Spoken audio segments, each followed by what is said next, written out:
اس حدیث کا کیا مفہوم ہے جس میں کہا گیا ہے کہ پیٹ میں 3 میں سے ایک حصے کو کھانے سے بھرنا چاہیے؟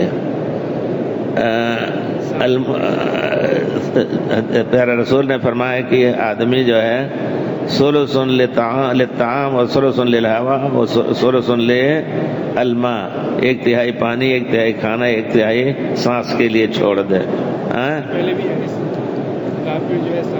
کافر 7 آنتوں سے کھاتا ہے اور مسلمان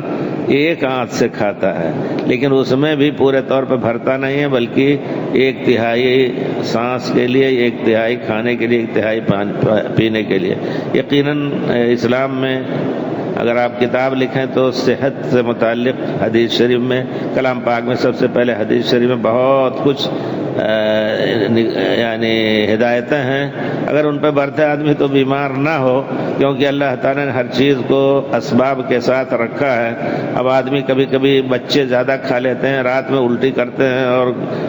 کیا نا پیٹ چلنے لگتا ہے اور کچھ ہوتا ہے، تو تھوڑا کھانے سے، لیکن بھوک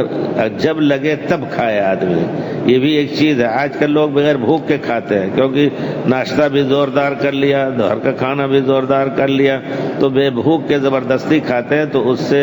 صحت میں بڑی کمی ہوتی ہے۔ بہرحال تو آدمی اپنا خود سوچ لے، اور آج کل جو دیکھیے ہر ایک کے وزن پہ حملہ کرتے ہیں ڈاکٹر لوگ،